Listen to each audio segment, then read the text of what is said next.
So this is the second video about running in the snow. The first video that I made is about techniques of running in the snow, keeping grip, staying under control and so on. I'll put a link to that down in the description.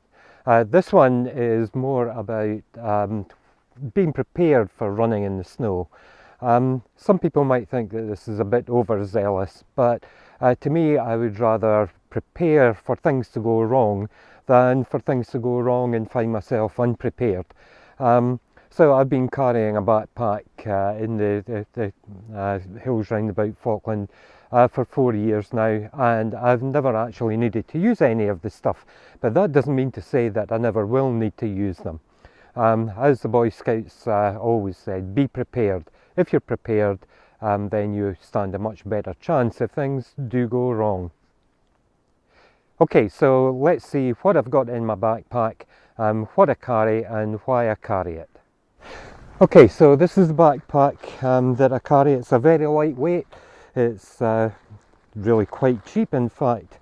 I've got three sets of things that I carry in the backpack.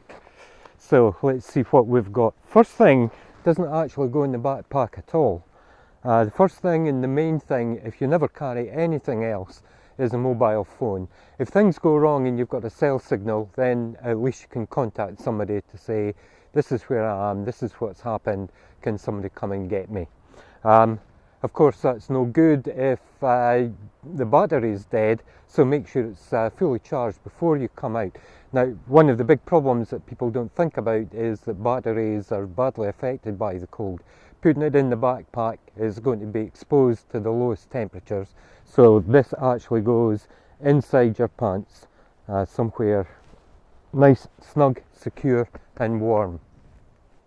Okay, actual contents I've got in three containers. Most of them are these zip seal bags, because even if your bag gets wet, falls in the stream or whatever, the contents will still be nice and dry. This one here, this bag here, I carry all the time on every run. Doesn't matter whether it's snowy or not. There's 2 or 3 things in here. I've got my ID. If I do manage to find myself dead on the hills, at least people will know who this frozen lump of meat is, and they can contact my family. I have some spare money at all times as well, just in case things go wrong, and either I need to pop into a shop and buy some nutrition, or jump on a bus or get a taxi or whatever back to my car or back to civilization. The main thing is a small first aid kit with just the essentials that you might need if you're out on a run. It's not going to be any different in the snow than it is any other time of the year. What might be different is some extra fluid. I carry a bottle of water. Not that really I think I'm going to need it, but when you're running in the snow, you're working much harder than normal, so you are going to become dehydrated. It sounds perverse, but it does happen. So I can run probably a half marathon quite comfortably. I've done 20 miles without, in the summer, without actually taking on any water. But in the winter, it's a good idea to have some water with you. Second thing that's inside my backpack is a waterproof bag, and probably more importantly, what's inside the waterproof bag is a spare jacket and waterproof trousers. If I'm in trouble and all I've got is my running stuff, my tights and my tops, I'm very quickly going to get cold, and because they're not really waterproof, if it starts to snow again or turn to rain, then I'm very quickly going to get wet. If nothing else, when you're running, you're going to get sweaty. If you hit trouble, you stop running, obviously, that sweat gets cold really quickly, and hypothermia is your biggest enemy up here. Having an extra layer that you can put on, that's particularly one that's windproof, but obviously waterproof is good as well. But it's really the wind that's your biggest danger. If you are caught out and you need to call out the rescue services and you're wearing dark stuff like I am, then it's hard to see you against rocks and so on, and probably you're going to want to be in amongst rocks or under a tree or something to try and give you shelter. So also in here is a HighVis vest. Now I might wear the HighVis vest, but I might not. I can just lay this out on the grass. I can make it actually bigger by disconnecting the straps or tearing the straps off, or I can just slip it over myself. Lots of things you can do with this. You can even use it as a marker. If you are out running in the snow, you might not be on your own. You might be out with a friend, and if you want to go and get help, then you need to be able to find them again, and the rescue services need to be able to find them. So putting out the HighVis vest would be a good indicator to say the casualty is up this direction, narrows down the field of search. The last of the bags that I carry, it's not actually the last one. I do carry a polythene or plastic carrier bag, so that if you're out for your run and you want to take off your top and put it into your backpack, you can put it either straight into the backpack, or you can put it, if it's raining, you can put it into a carrier bag, and that keeps it a bit drier. Or you might want to put your jacket into the carrier bag inside the backpack before you leave. That keeps it dry until you actually need it. So that would be doubling up with the waterproof and windproof jacket and trousers. So this last one here, what I've got in here are some things that you might use, some things you might not. If you are stuck and you're in the snow, as I said, hypothermia is your biggest problem.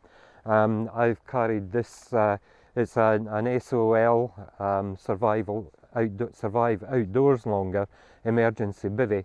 It's only the size of a small tin of beans, and it's really, really light. I've carried this 4 years. As I say, never needed to use it, but I know that if I do get into trouble, or any of my running colleagues get into trouble, we can just quickly pull this out, get them inside and get them heated up. All the reviews, and you can see lots of them here on YouTube, show that within a few minutes of getting casualty inside this, their body temperature rises because of the insulation properties of this. Ideally, of course, in your first aid kit you would have one of these foil blankets that you get at the end of a run to keep you warm.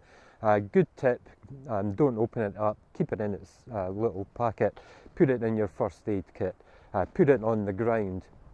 If you're in trouble, don't put it round about yourself first. Ideally have two.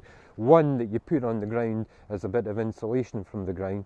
Most of the problem in hypothermia is your heat being soaked into the ground. So one on the ground and another one over the top of yourself or your casualty.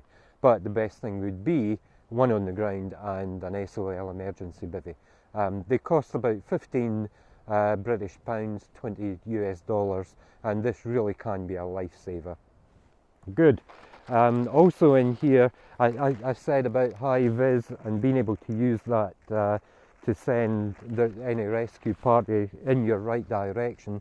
These little flashing armbands that you can get generally for running in town to warn traffic that you're there. They're very light, take up no space at all. If you need to leave your friend to go and get help, you can put these on trees or fence posts or whatever, stick on the flasher, and if it gets dark even, it's got the HighVis so you can see it during the day. If it gets dark, the flashing lights, particularly if you've got two, give you a better chance of getting back to your colleague or casualty. And it also helps the rescuers as well. If it's dark, you want to have a bit of light yourself, so head torch here, Always stays in my running bag, never know when things are going to go wrong. Batteries, if this gets switched on by accident, then your batteries could be run down, then it's no good. So what you can do is slip a bit of paper in between the battery and the contacts, and that'll prevent it going on. Or you can carry the batteries separate from the head torch, but that's not quite so convenient if it's dark and you want to get this fired up. If you do hit a problem and you see somebody in the distance and you want to get their attention, then a mountain whistle is going to be a fantastic help. You might think, well, I can shout to them, I can shout, hey, hey, help, help. But you know, if you get to a state where you're getting really weak, then you might not be able to shout. But as long as you're alive, you're going to be breathing. If you can breathe, then you can blow a whistle. Get one that's got a high decibel count, and that maximises your chance of somebody actually being able to hear you and come to your aid. And the very last thing is that if you're stuck out in the snow for a long period of time and you don't have any nutrition with you, then you're going to degrade much quicker. So bar of chocolate stuck in your backpack takes up virtually no room, no weight at all, and gives you a much better chance. So there you are, that's what I carry in my backpack when I go running on snow. As I say, probably never ever need to use any of it, but hey, if I'm in trouble, I don't have it, then I'm really in trouble. If I'm not in trouble and I've got it in my back, it's no big deal. Okay, hope that helps. If you like this video, give it a thumbs up and subscribe to make sure you get notifications of all new content.